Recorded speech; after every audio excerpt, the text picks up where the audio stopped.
इनकी दीवानी थी, शब्दों में मैं कह ना पाऊं, ऐसी अजब कहानी थी, ऐसी अजब कहानी थी।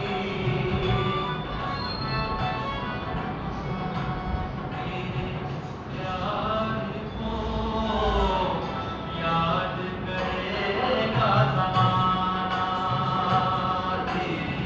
प्यार को याद करेगा ज़माना।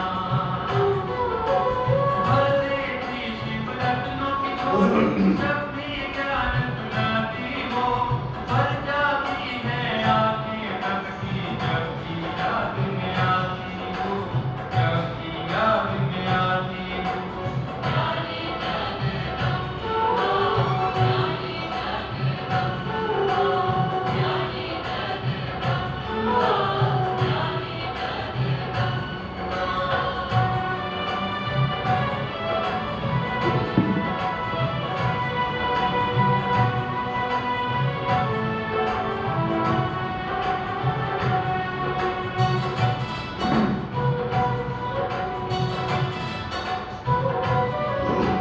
जब से माँ ने शिव को पाया, सारे रिश्ते छोड़ दिए, सारे रिश्ते छोड़ दिए। ऐसा शिव को सतगुरु माना, निश्चय और टूट हुए, निश्चय और टूट हुए। रिश्ते नाते छोड़ के माँ ने केवल शिव को याद किया, श्रीमत पद चिन्हों पर चल कर अपना जीवन पार किया, अपना जीवन पार किया। सर्व गुणों की प्यारी माँ का शिव ने भी सत्कार किया, शिव शक्ति से प्यारी माँ ने सबका है उद्धार किया, सबका है उद्धार किया। है ना। तो ये सोमान भी आज सारा दिन याद रहा तो कितने नशे में रह सकते हैं। ऐसे तो मुरली के अंदर बाबा बहुत सारे सोमान देते ही हैं कि जैसे बाबा ने कहा तुम खुदाई खिदमतगार हो। तो अभी हम सुनते हैं प्यारे बाबा के मधुर महावाक्य।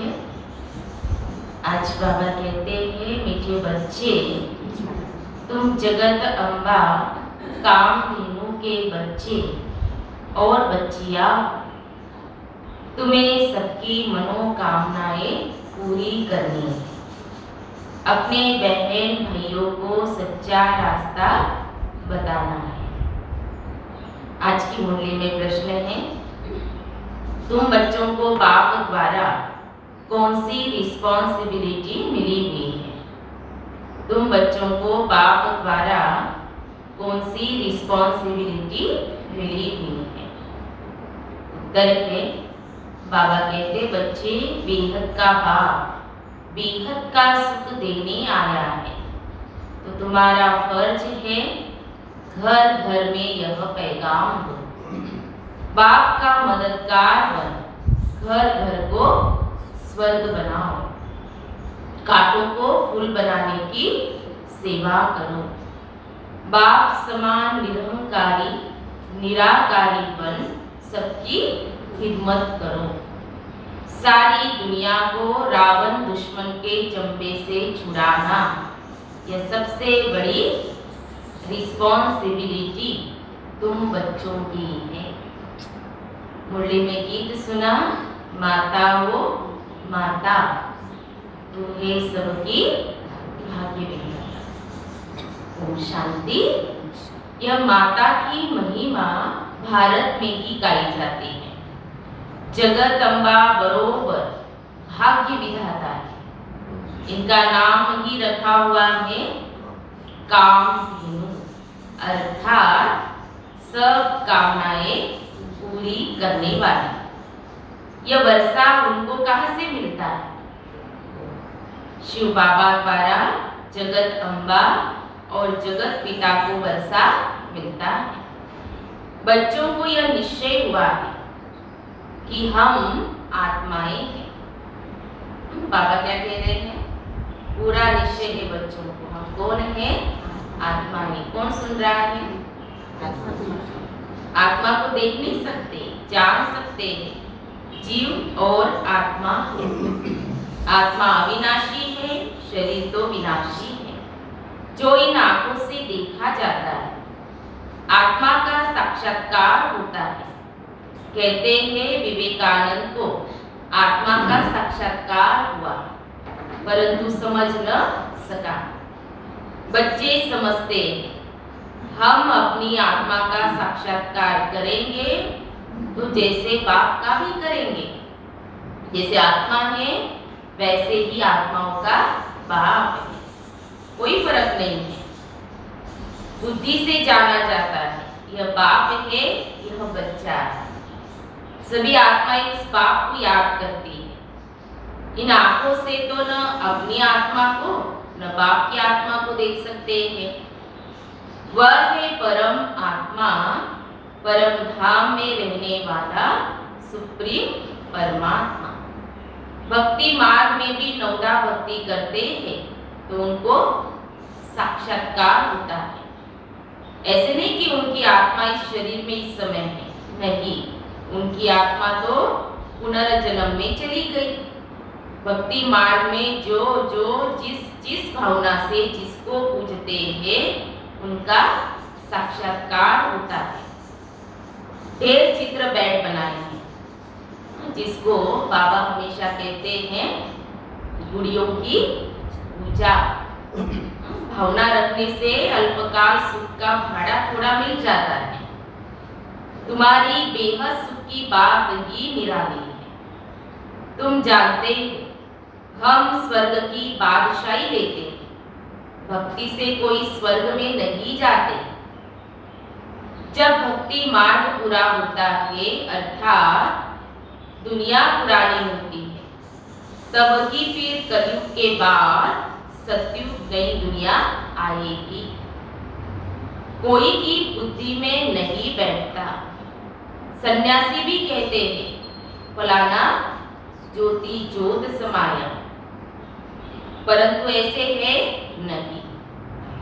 तो बाबा कहते तुमको अब ईश्वरीय बुद्धि मिली है। कौन सी बुद्धि मिली? ईश्वरीय, जिसको श्रीमत कहते हैं। अक्षर कितने अच्छे हैं, श्री श्री भगवानुवाच। वही स्वर्ग का मालिक अर्थात नर से नारायण बनाते हैं। तुम श्रीमत से विश्व का राज्य पाते हो। श्री श्री 108 के माला की बहुत महिमा है। 8 रत्नों की माला होती है। सन्यासी लोग भी जपते हैं। एक कपड़ा बनाते हैं, उसको कहते हैं गौमुख। अंदर हाथ डाल माला फेरते हैं। बाबा कहते निरंतर याद करो, तो उन्होंने फिर माला फेरने का अर्थ उठा लिया। और बाबा कहते ना संगम युग का हर एक यादगार बना हुआ है। बच्चे जानते हैं अब पाठों की बाप ने आकर हमको अपना बनाया है ब्रह्मा द्वारा। प्रजापिता ब्रह्मा है तो प्रजा माता भी है। जगत अम्बा को जगत की माता और लक्ष्मी को विश्व की महारानी कहा जाता है ना। जगत अम्बा तो सब मनोकामनाएं पूरी करती, लक्ष्मी तो सिर्फ धन देती है। विश्व अम्बा कहो व जगत अम्बा कहो, बात एक ही है। तुम बच्चे हो तो यह कुटुंब हो गया। तुम बच्चे भी सबकी मनोकामनाएं पूरी करने वाले हो। अनुभव तो हर एक ने किया होगा, लिया होगा। हाँ, कोई हमारे पास आते हैं, हाँ, आपकी समस्या सुनाते हैं, तो कौन दूर करेगा? बाबा के बच्चे। आज इतना बड़ा बाबा ने टाइटल दिया है ना। तो बाबा कहते तुम बच्चे भी सबकी मनोकामनाएं पूरी करने वाले, शुद्ध मनोकामना। जगदम्बा के तुम हो बच्चे और बच्चियां। बुद्धि में ये नशा रहता है, हम अपने बहन भाइयों को रास्ता बतावे, बहुत सहज है। भक्ति मार्ग में तो तकलीफ बहुत है। कितने हठयोग प्राणायाम आदि करते हैं, नदी में जाकर स्नान करते हैं, बहुत तकलीफ लेते हैं। अभी बाप कहते हैं तुम थक गए हो, ब्राह्मणों को ही समझाया जाता है, जो समझते हैं निराकार परमपिता परमात्मा से हमारा क्या संबंध है। शिव बाबा अक्षर शोभा देता है, रुद्र बाबा भी नहीं कहेंगे, लेकिन क्या शिव बाबा कहते ही है ना, शिव बाबा। ये बहुत इजी है, छोटा बच्चा भी बोलता है तो कितना अच्छा लगता है। तो नाम तो और भी ढेर है, परंतु यह एक्यूरेट है शिव बाबा। शिव माना बिंदी, कल्याणकारी, और शिव माना बिंदी। रुद्र माना बिंदी नहीं, बल कहते भी है शिव बाबा, परंतु समझते कुछ भी नहीं। शिव बाबा और तुम हो शालिग्राम।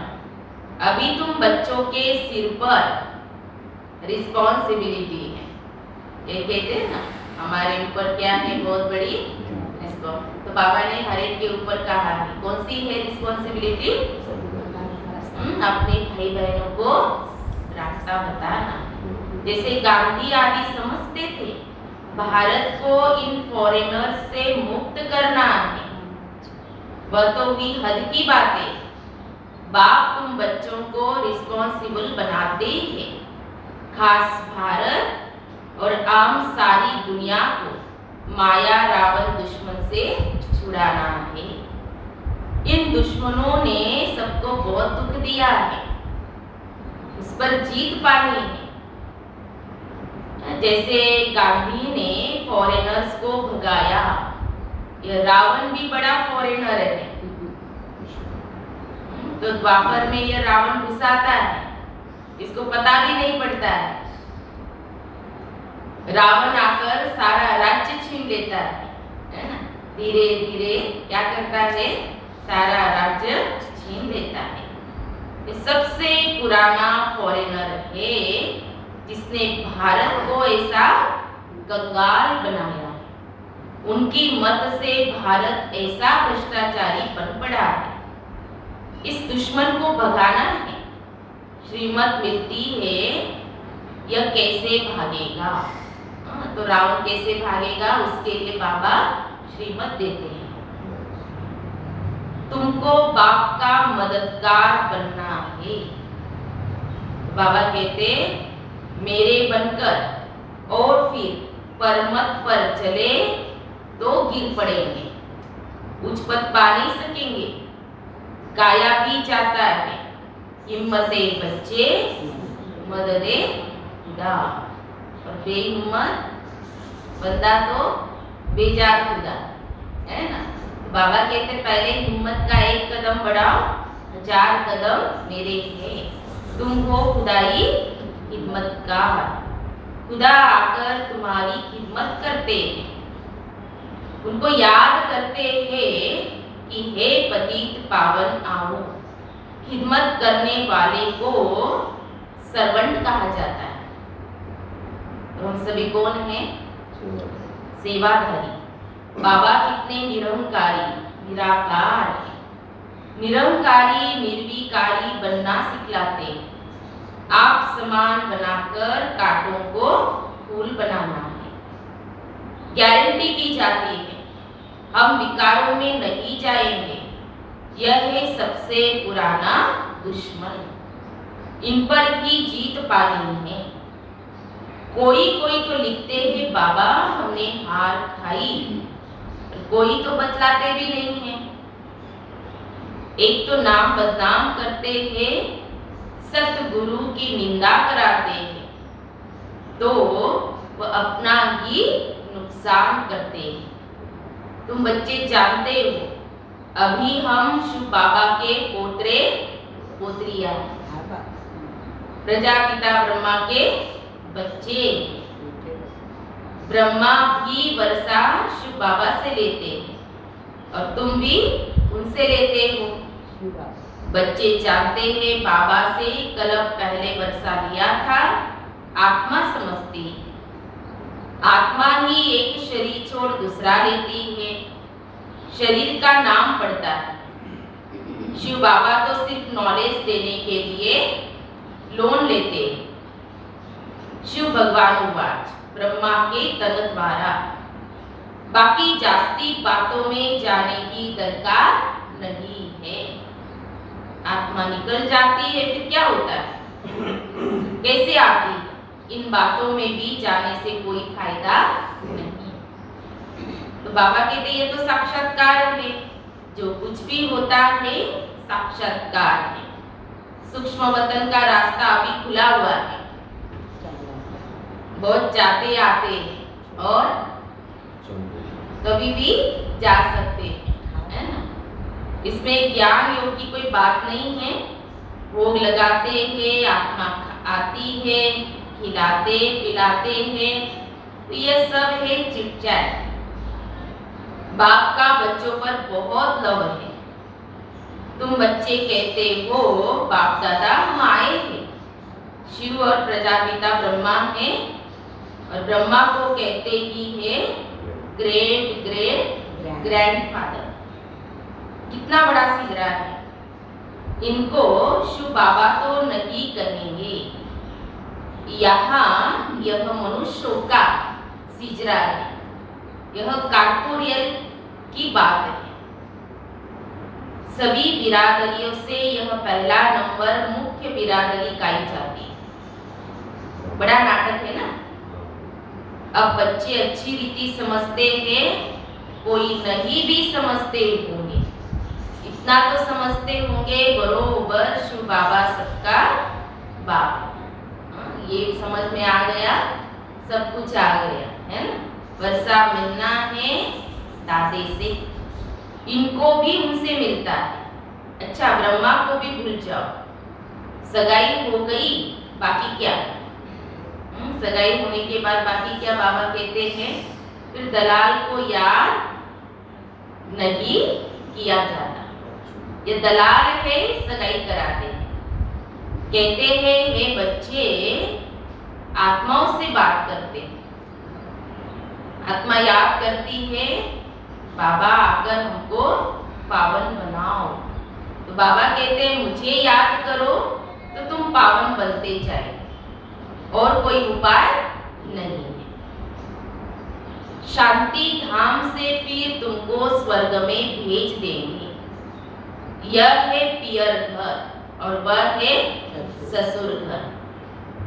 तो बाबा कहते हैं पियर घर में जेवर आदि नहीं पहनते हैं, कायदा नहीं है।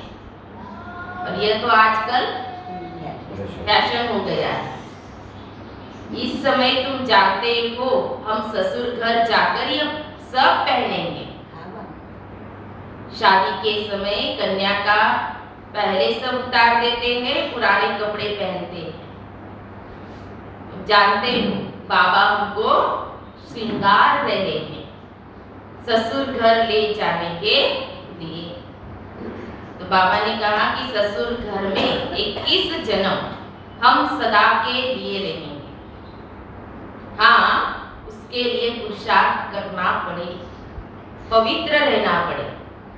गृहस्थ व्यवहार में रहते कमल फूल समान रहना है। ये अंतिम जन्म है। बाप समझाते पहले अव्यभिचारी सतो प्रधान भक्ति थी, अब तमो प्रधान हो गई।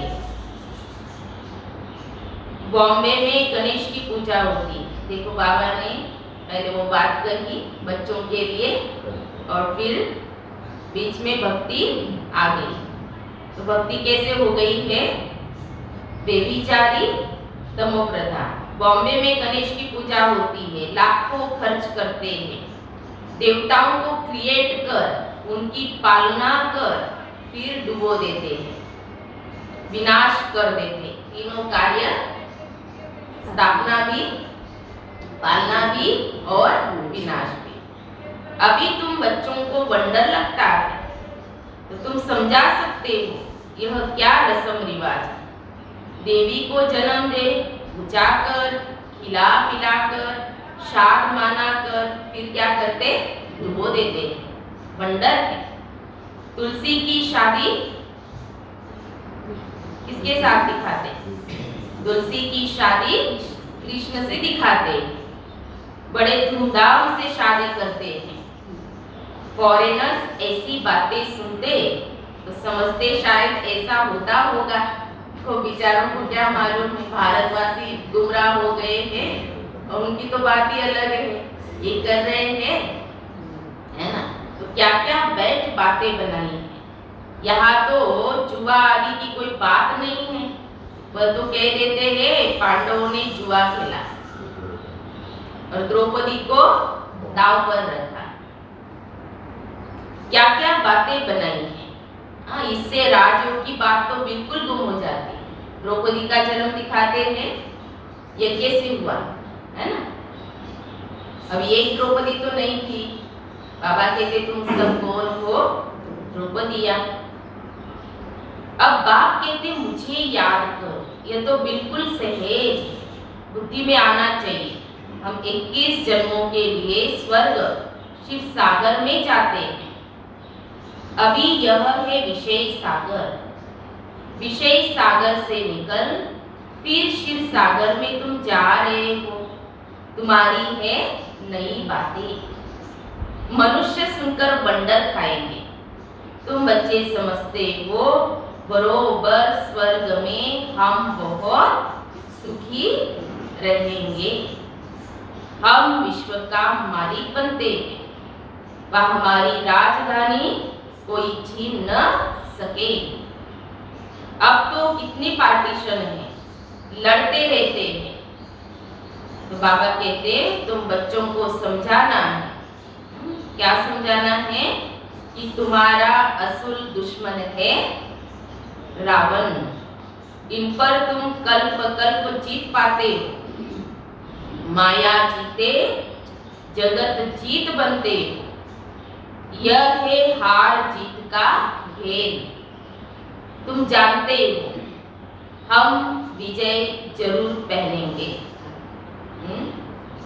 बाबा कहते हैं मेरे बच्चों ने कल्प कल्प विजय प्राप्त की है, फेल नहीं हो सकते।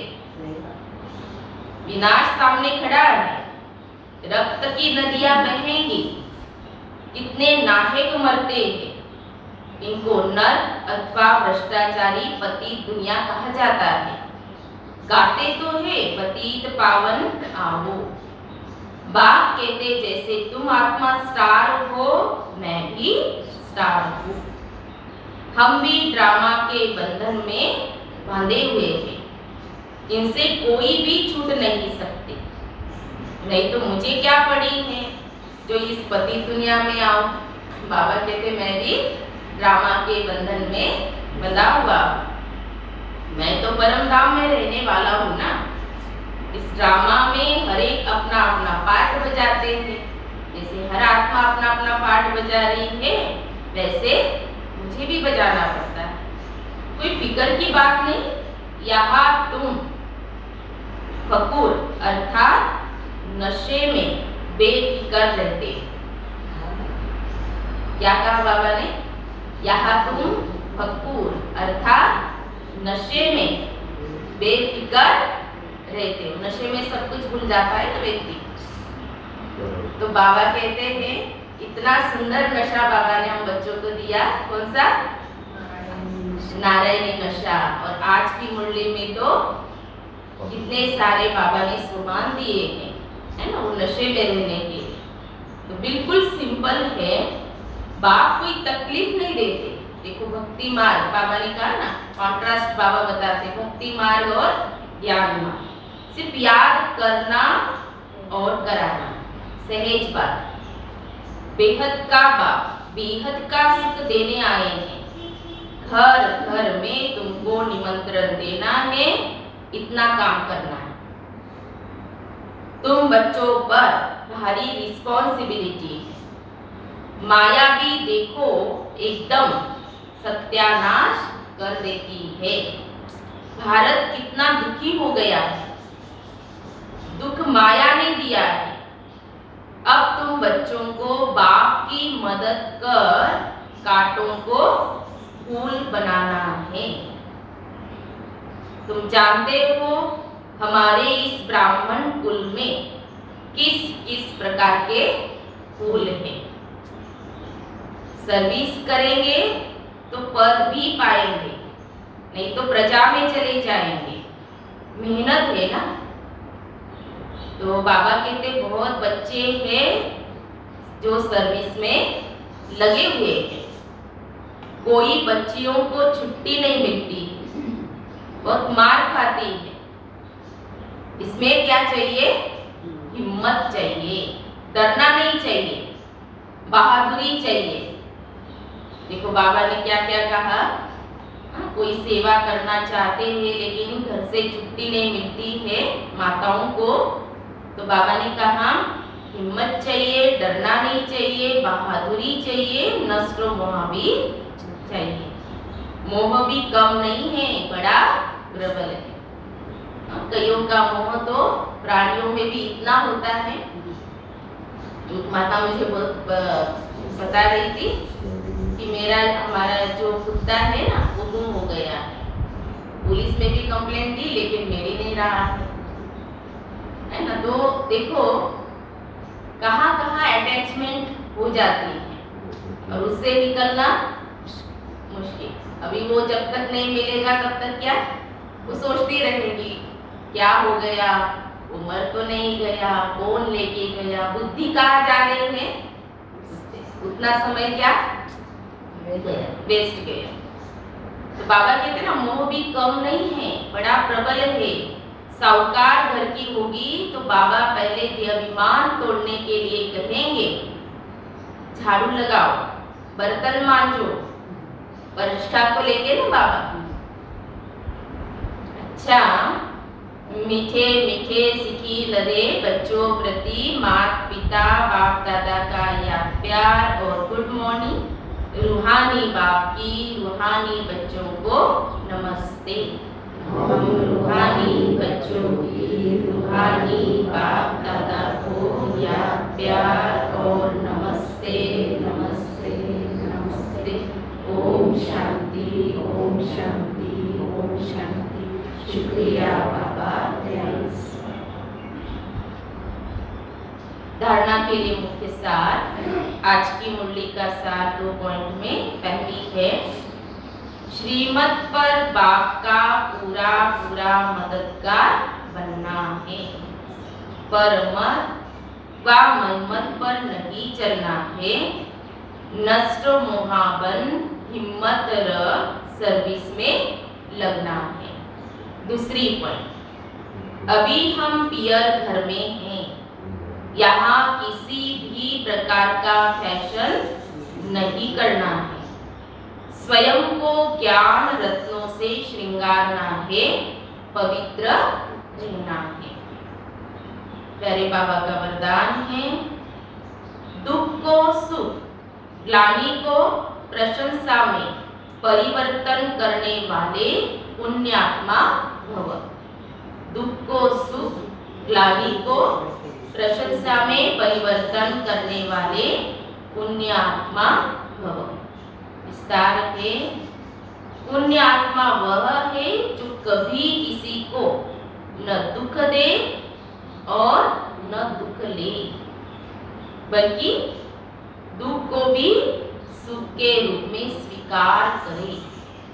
ग्लानि को प्रशंसा समझ तब कहेंगे पुण्यात्मा।